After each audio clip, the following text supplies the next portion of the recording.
கூடுலோயா நகரில் தீயினால் சுமார் 25 கடைகளுக்கு சேதம் ஏற்பட்டுள்ளது. இந்த தீ விபத்து இன்று அதிகாலை 2:15 அளவில் ஏற்பட்டிருப்பதாக போலீசார் குறிப்பிடுகின்றனர். தீயணைப்பு சேவை பகுதியினர் மற்றும் பிரதேச மக்களின் உதவியுடன் போலீசார் தீயை கட்டுப்பாட்டுக்குள் கொண்டு வந்துள்ளனர். தீயினால் கடைகளுக்கு ஏற்பட்ட சேத விவரங்கள் இதுவரை மதிப்பீடு செய்யப்படவில்லை. தீ பரவியமைக்கான காரணம் இதுவரை கண்டறியப்படவில்லை என்பதோடு கூடுலோயா போலீசார் இது தொடர்பான மேலதிக விசாரணைகளை மேற்கொண்டு வருகின்றனர். இந்த தீ விபத்து தொடர்பான மேலதிக தகவல்களை அறிந்து கொள்வதற்காக எங்களுடைய பிராந்திய செய்தியாளர் துரிஞானத்தோடு நாங்கள் தொடர்பினை ஏற்படுத்துகிறோம். வணக்கம் துரிஞானம். வணக்கம் கோகுல். துரிஞானம், இந்த தீ விபத்து தொடர்பான விவரங்களை சொல்லுங்கள். இப்பொழுது தீ பரவியமைக்கான காரணத்தை கண்டுபிடித்திருக்கிறார்கள், அது பற்றி சொல்லுங்கள் துரிஞானம். இதுவரையும் தீ பரவியதற்கான காரணம் கண்டுபிடிக்கவில்லை. அது தொடர்பாக விசாரணைகளை மேற்கொண்டு வருகின்றார் போலீசார். ஆமா திருஞானம், தீயினால் என்ன விதமான பொருட்களுக்கு சேதம் ஏற்பட்டிருக்கிறது? சேத விவரங்கள் தொடர்பான தகவல்களை சொல்லுங்கள். பொதுவாக சேத விவரங்களின் தொடர்பான சரியான கணக்கெடுப்புகள் இடம்பெறவில்லை. 25 கடைகள் முற்றாக எரிந்துள்ளது. பொதுவாக இந்த கடைகள் பலசரக்கு பொருட்கள், எலக்ட்ரானிக் பொருட்கள், அது இல்லாமல் புடவை கடைகள், அப்படியான கடைகள் தான் எரிந்து நாசமாக இருக்கின்றது. இது தொடர்பான பூரண மதிப்பீடுகளை மேற்கொள்வதற்கான நடவடிக்கைகளை கூடுலோயா போலீசார் மேற்கொண்டு வருகின்றனர். கடைகளை அண்மித்த பகுதிகளிலே குடியிருப்புகள் ஏதேனும் இருந்தனவா? பொதுவாக குறிப்பிட்ட சில கடை தொகுதிகளில் முன்புறம் கடைகளாகவும் பின்புறம் வீடுகளாகவும் இருந்திருக்கின்றது. அந்த வீடுகளும் இருந்து நாசமாகியுள்ளது என்று கூறினார்.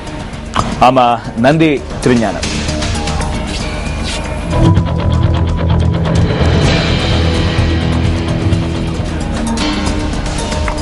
இன்னொரு உள்நாட்டு செய்தி. மன்னார் திருக்கேதீஸ்வரம் பகுதியில் அடையாளம் காணப்பட்டுள்ள மனித புதைகுழியின் அகழ்வு பணிகள் இன்று முன்னெடுக்கப்பட உள்ளன.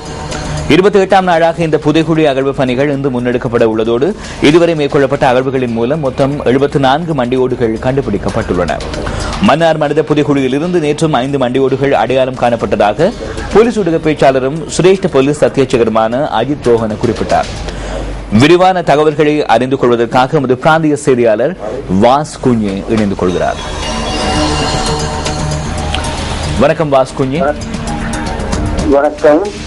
மன்னார் திருக்கேதீஸ்வரத்தில் தொடர்ந்து நடைபெற்றுக் கொண்டிருக்கும் மனித புதைகுழி அகழ்வு பணி 27வது நாட்களாக காலை 8 மணி முதல் தொடக்கம் இடம்பெற்றது. மன்னார் நீதிமன்ற நீதிபதி செல்வி ஆனந்தி கனகரட்னம் முன்னிலையில் நடைபெற்ற மனித புதைகுழி அகழ்வுக்கு சட்டமைப்பு நிபுணர் டிஎல் வைத்திய தலைமையில் கொண்ட குழுவை தொடர்ந்தும் இப்பணியில் ஈடுபட்டதை காணக்கூடியதாக இருந்தது. நேற்று முன்தினம் 26வது நாட்களாக இடம்பெற்ற அகழ்வு பணியில் 69 மண்டையோடுகள் கண்டுபிடிக்கப்பட்ட நிலையிலும் 51 எலும்புக்கூடுகள் புதைகுழியிலிருந்து வெளியெடுக்கப்பட்ட பெட்டிக்குள் பாதுகாப்பாக அடைக்கப்பட்ட நிலையிலேயே இப்பணி நேற்றும் இடம்பெற்றது. நேற்று இடம்பெற்ற மனித புதைகுழி அகழ்வின் போது 5 மண்டையோடுகளும் மேலும் கண்டுபிடிக்கப்பட்டதை தொடர்ந்து இதன் எண்ணிக்கை தற்போது 76ஆக உயர்ந்துள்ளது. இந்த நிலையில் அத்துடன் புதைகுழியிலிருந்து மேலும் 9 எலும்புக்கூடுகள் வெளியெடுக்கப்பட்டு பெட்டிக்குள் அடைக்கப்பட்டிருக்கின்றன. இதன் தொகையும் தற்போது 60ஆக உயர்ந்துள்ளது. தொடர்ந்து அகழ்வு பணி மீண்டும் 28வது நாளாக தொடரும் என்பது அறிய தருகின்றோம். மன்னார் மனித புதைகுழி விவகாரம் தொடர்பான தகவல்களை வழங்கியிருந்தார் எங்களுடைய பிராந்திய செய்தியாளர் வாஸ் குஞ்சி. நன்றி.